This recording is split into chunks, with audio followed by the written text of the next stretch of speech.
Senhor, querido professor, querido aluno da Escola Dominical. Estamos aqui para estudar mais uma das nossas lições do terceiro trimestre de 2024.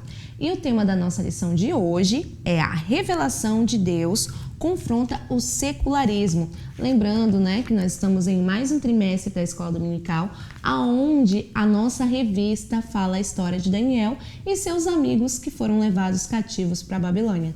Então eu convido você agora a acompanhar comigo os nossos slides da nossa pré-aula.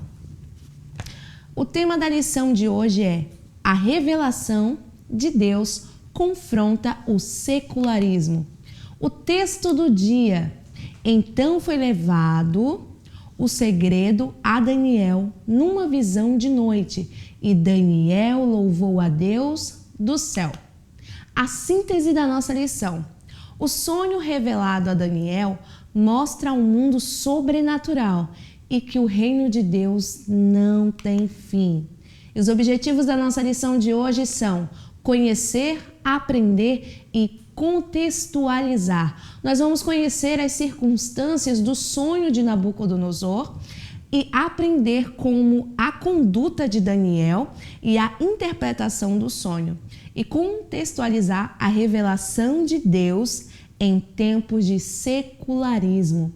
Nós vamos agora para a nossa introdução, onde você, como eu sempre digo nas nossas aulas, vai estar lendo com seus jovens. E hoje, como a gente está numa pré-aula, a gente vai diretamente aos pontos para que a gente possa absorver junto mais conhecimento para repassar aos nossos jovens durante a nossa aula.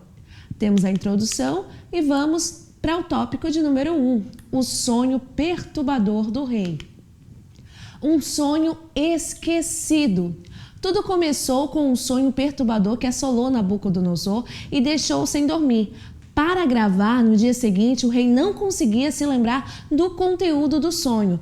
Para a nossa cultura, esse tipo de esquecimento é comum, mas na superstição oriental da época era considerado um mau presságio, indicando a ira das divindades. Por essa razão, o rei ficou profundamente angustiado. A primeira ação foi convocar um grupo diversificado de conselheiros reais que incluía magos, astrólogos, feiticeiros, encantadores e caldeus.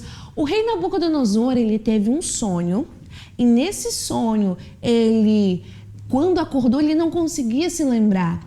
E esse esquecimento na cultura dos caldeus era um mau presságio. E isso começou a atormentar o rei. Então ele convocou os estudiosos, os astrólogos, os magos do seu reino para que viessem até ele, o aconselhassem, o ajudassem a interpretar um sonho que ele até havia se esquecido do que havia sonhado. Porém, nenhum desses magos do seu povo, nenhum desses astrólogos conseguiram ajudar o rei, E nós vamos ver isso no decorrer da nossa lição. Subtópico 2, a impotência humana. Ao perceber que os seus peritos estavam tentando ganhar tempo, Nabucodonosor reafirma a sua sentença, ameaçando-os com pena de morte. Os caldeus, líderes da classe sacerdotal, reconheceram a sua própria incapacidade de atender o pedido do rei, pois se tratava de algo extremamente difícil, se não impossível. O que nós percebemos aqui é a ansiedade de Nabucodonosor em entender aquilo que ele havia sonhado. Porém, nós vemos que ele convocou os seus magos, os seus astrólogos, só que ninguém conseguia interpretar ou adivinhar aquilo que o rei havia sonhado. E parecia-se uma missão impossível para aqueles homens estudados ali dentro da sua cultura. Não havia como atender este pedido do rei. Parecia um pedido impossível. Porém, aqui nós já vemos, que o nosso Deus, ele é um Deus que trabalha no impossível. Aquilo que foge da capacidade humana entra dentro da ciência de Deus, onde Deus age através do seu poder e da sua graça. E nós vemos lá na frente Deus usando a vida de Daniel para interpretar o sonho do rei, algo que para todos os outros homens era impossível, porque eles olhavam para si e não conseguiam achar a revelação, não conseguiam ver dentro uma solução para responder aquilo que o rei Nabucodonosor estava exigindo. E ele estava tão estressado, né, e tão angustiado em saber aquilo que significava, que ele ameaçou todo mundo de morte. Né? Era um rei autoritário que queria que a sua vontade fosse cumprida. Ele falou, se vocês não adivinharem, todo mundo vai morrer. Vamos para o subtópico de número 3. Daniel é chamado. Inflamado de raiva, Nabucodonosor dá ordem para executar todos os sábios do reino. Nesse momento, Daniel e seus companheiros, embora não ocupassem posição de destaque, estão entre aqueles que podem ser condenados à morte. Imagine a situação desses jovens, diante de uma crise iminente em que as suas vidas estão em perigo. O que passava por suas mentes? Uma coisa é certa, eles não entraram em pânico. Então, como os magos, os astrólogos, né, aqueles que estavam a serviço do reinado de Nabucodonosor, não conseguiram interpretar o seu sonho, né, eles decidem chamar esses jovens que vieram ali cativos de Jerusalém. E nesse chamado do rei, havia-se uma apreensão, porque o rei havia ameaçado todo mundo que chegou à frente dele e não conseguiu lhe dar uma resposta de morte. Só que esses meninos eram diferentes. A gente vê o posicionamento deles desde quando chegaram na Babilônia. Eles tinham a certeza de um Deus de mistério, um Deus poderoso, que todas as respostas que nós precisamos estão em Deus. Existem respostas que o Senhor nos dá sabedoria e inteligência através da razão para que nós possamos alcançar, mas existem respostas que vêm diretamente do trono do Senhor.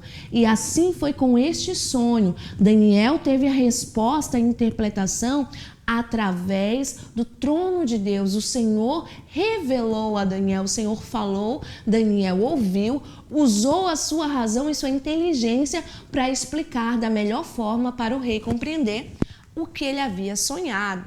Vamos para o tópico de número 2. A conduta de Daniel e a interpretação do sonho. Nós vamos aqui entender como Daniel ele se portou diante do rei, né? E como ele mostrou para o rei e falou aquilo que o Senhor havia lhe revelado. Subtópico 1 do tópico 2 ali da nossa lição. As atitudes de Daniel. Ao tomar conhecimento da sentença, Daniel adota algumas medidas para lidar com a situação. Nós vamos ver aqui 4 atitudes que Daniel tomou que o ajudaram diante da presença do rei Nabucodonosor, né? E diante de toda essa situação que eles estavam vivendo. Ele buscou compreender melhor o que estava acontecendo. Nós vamos ver ali na nossa lição que ele buscou conversar ali com as pessoas que estavam em volta do rei para entender e compreender bem melhor a situação. E ele chega diante do rei e solicita mais tempo, diferente do que os magos e os astrólogos tinham feito, um tempo que era para enrolar, para tentar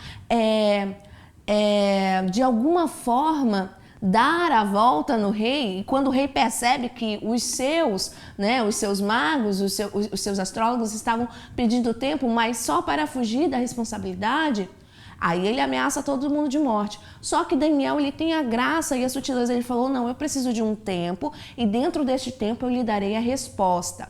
E ele compartilha essa situação com os seus amigos. E o que isso significa? Ele pegou ali o assunto e chegou diante dos seus amigos e irmãos para que eles juntos conversassem, um aconselhasse o outro e juntos entendessem a problemática e juntos dobrassem seus joelhos, pedindo a Deus graça, pedindo a Deus sabedoria para que eles pudessem responder ao rei.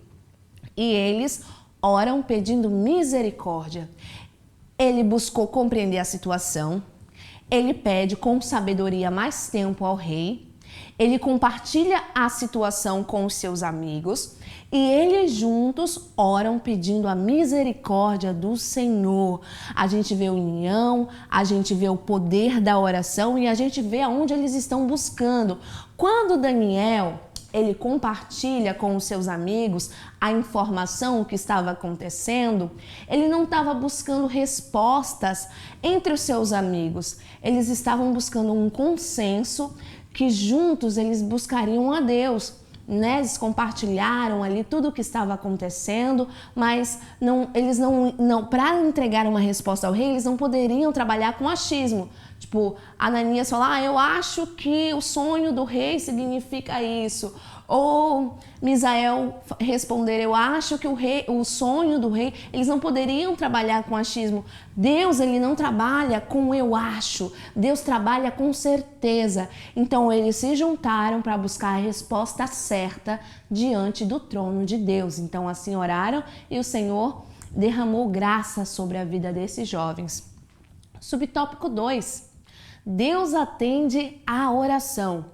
Como resposta à oração dos jovens, Deus revela o mistério a Daniel em uma visão durante a noite. A seguir, testemunhamos as nobres características desses jovens, exemplar em sua conduta.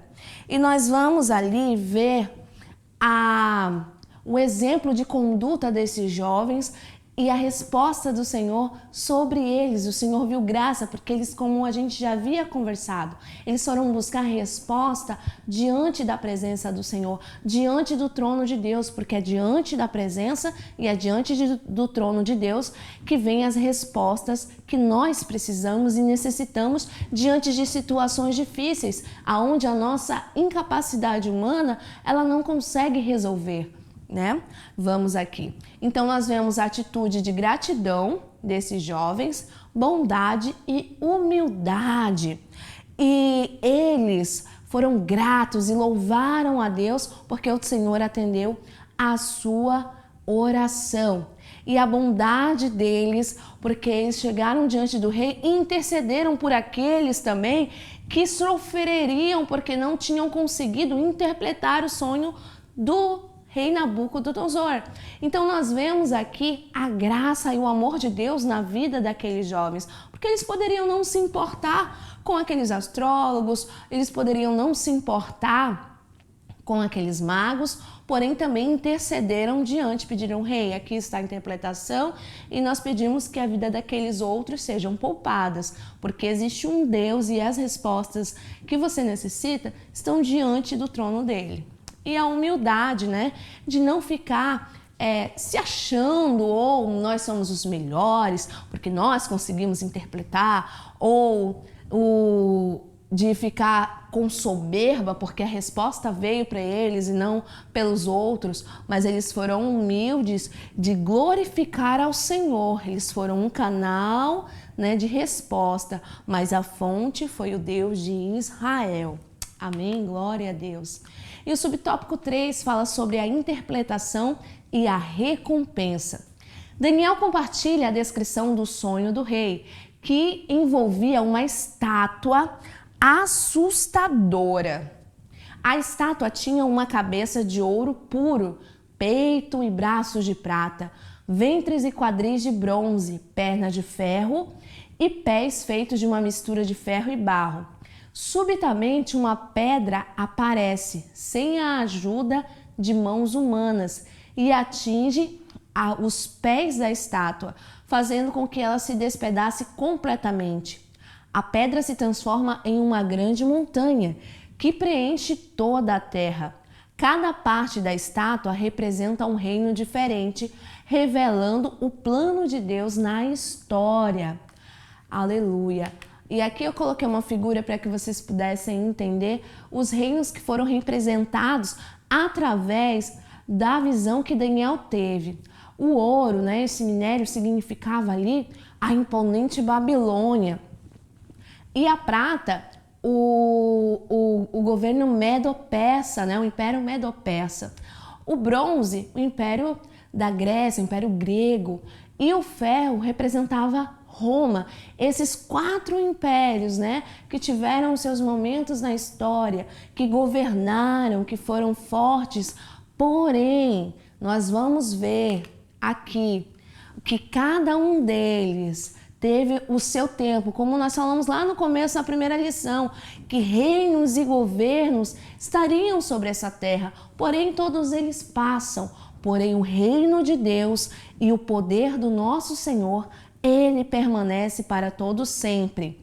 Depois que a estátua dos impérios das nações for esmiuçada pela pedra cortada sem auxílio de mãos, está lá em Daniel 2,34, será estabelecido o reino de Deus na terra. Todos esses impérios passarão, mas o reino do Senhor será estabelecido para todo o sempre. O nosso Deus, ele é maior que todas as coisas, maior que qualquer outro império. O nosso Deus, ele é e será para todos sempre. E o seu governo jamais passará. Nós vemos aqui, novamente, o Império Babilônico sendo representado pelo ouro, o Medo-Persa pela prata, o Império Grego pelo bronze e o Império Romano pelo ferro. E o Império Romano restaurado, ferro e bronze. Tópico 3. A revelação de Daniel em tempos de secularismo. Subtópico 1. A infalibilidade da palavra de Deus. Um dos ensinamentos desse episódio é que a palavra de Deus não falha. Estamos diante de uma das mais notáveis profecias que se cumpriu na história. Uma referência aos impérios que vieram logo depois do Império Babilônico, Império Medo-Persa, Império Grego, Império Romano. Muitos anos depois, o próprio Daniel terá uma visão que retratará as mesmas realidades históricas dessa revelação. Conforme estudaremos detalhadamente, aqui o autor já está falando que lá na 10ª lição a gente vai se aprofundar mais ainda em toda essa visão que Daniel teve. E nós vemos aqui, amados, a fidelidade de Deus através da sua palavra. Deus, ele sempre mostra aquilo que vai acontecer, né, através da sua palavra. E aquilo que Deus fala se cumpre. Pode passar o tempo, pode passar céus e terras, mas as palavras do nosso Deus irão de prevalecer. Nós vimos todos esses reinados passar e em breve o reino do Senhor será estabelecido sobre essa terra e todo olho verá, todo joelho se dobrará e nós adoraremos ao Deus dos céus e reinaremos com ele aqui também. Aleluia! O secularismo relacionista. Esse episódio coloca em discussão, no mundo atual, a existência de um tipo de revelação além da razão humana. O processo da secularização, iniciado a partir do iluminismo, procura afastar a religião da esfera pública. No seu cerne, este secularismo, uma ideologia que parte da descrença na revelação divina das verdades aos seres humanos, restando somente os elementos fornecidos pela razão. Nós estamos vivendo um tempo onde a fé é banalizada, onde crer na palavra de Deus, crer nas revelações divinas é algo ultrapassado, né? Nós devemos seguir somente a razão. Porém, nós precisamos entender que Cristo nos chama sim para ter uma fé racional. A fé e a razão, elas trabalham ambas uma com a outra para que juntas nós possamos entender, que nós possamos ter subsídios. Eu preciso ter razão da minha fé. E como eu tenho razão da minha fé? Através dos estudos da palavra, através dos ensinamentos que Deus ele me dá através da sua palavra. Mas eu preciso ter fé para crer que esta palavra é divina, que essa palavra ela foi movida pelo Espírito de Deus. Então é muito importante, irmãos, que nós não podemos espiritualizar todas as coisas. Nós temos que ser também racionais. Nós precisamos ser temperados e equilibrados. Existem muitos cristãos, às vezes, que se deixam levar tudo, não, mas isso aqui é tudo espiritual, é tudo através da fé. Só que o Senhor e Paulo nos incita que nós precisamos ter uma fé racional, uma fé em Cristo Jesus, naquilo que o Senhor nos ensinou. E nós precisamos buscar cada vez mais conhecimento da palavra e das coisas que estão acontecendo ao nosso redor, porque através disso nós vamos entender tudo aquilo que o Senhor falou que ia acontecer. Amém? Glória a Deus. Subtópico 3. A revelação e o sobrenatural. Aleluia. Antes de tudo, acreditamos em um Deus que se revela e revela seus planos ao homem, seja de forma geral, especial, incluindo sonhos e visões. O favor de Deus sobre a vida do profeta mostra que a fé bíblica sabe conciliar a revelação sobrenatural com a razão, como observou John Lennox. Quando Deus revelou o assunto a Daniel, não suspendeu o uso da razão por parte do jovem. Daniel teve de usar a razão para entender as palavras que Deus lhe disse e formular a sua resposta a Nabucodonosor, que por sua vez precisou usar a razão para ver que a interpretação fazia sentido sem abrir mão da revelação. Então nós vemos que a razão e a fé, elas vão andar em concordância, são duas asas que se juntas, estiverem em sintonia, irão te levar às grandes revelações, te mostrar aquilo que Deus tem preparado para o seu povo, tem preparado para os seus. E nós vemos aqui que o Senhor deu a revelação a Daniel, porém ele usou a sua razão, o seu conhecimento para explicar de forma clara para o rei Nabucodonosor, para que ele pudesse compreender e entender aquilo que Deus estava falando e não duvidar também que aquilo era um mistério, que era algo revelado, como homem nenhum poderia trazer de forma natural de si, mas que seria um ser divino, e esse ser divino é o Deus de Israel, o Deus Todo-Poderoso, que sabe de todas as coisas. Aleluia! Chegamos à conclusão da nossa pré-aula de hoje, que fala: o mesmo Deus que grandiosamente revelou a Daniel o sonho do rei e a sua interpretação, é o mesmo Deus que continua a revelar-se em nossos dias, assim como ele mesmo mostrou a sua sabedoria e poder na vida de Daniel, e ainda hoje demonstra a sua presença e cuidado por meio das revelações. Podemos buscar a Deus em oração, meditar em sua palavra e estar atentos à sua voz sussurrada em nosso coração. O nosso Deus continua falando, o nosso Deus continua se movendo através de sonhos com os seus servos, e nós precisamos estar atentos à voz do Senhor, aos sinais que Ele tem nos mostrado, através da maior revelação que existe, meus amados irmãos. Nós precisamos deixar isso claro para os nossos jovens. Muitas das vezes a gente vê uma febre, se levantou uma febre um tempo em nosso meio, que os irmãos iam, vou lá para o monte, é tão bom orar no monte, ter esse momento íntimo com o Senhor, mas tinham pessoas que iam correndo atrás de profetas para buscar certas revelações. Se você quer uma revelação para a sua vida, a maior revelação você vai encontrar na palavra do Senhor, que é uma palavra revelada. Ali tem as respostas que você precisa. E se você não compreendeu muito aquilo que estão nas Sagradas Escrituras, dobre seu joelho e peça ao Espírito Santo que lhe ajude a interpretar aquilo que o Senhor tem preparado para você, aquilo que o Senhor tem falado e mostrado para você. Deus não é um Deus de confusão. Aquilo que o nosso Deus, Ele mostra, aquilo que Ele fala, Ele cumpre, e Ele não deixa os seus servos em dúvidas. Assim como Ele deu a visão a Daniel e deu a clareza para este rapaz, para ele interpretar aquilo que ele viu, Ele também vai te dar a clareza para você entender aquilo que Ele tem te mostrado.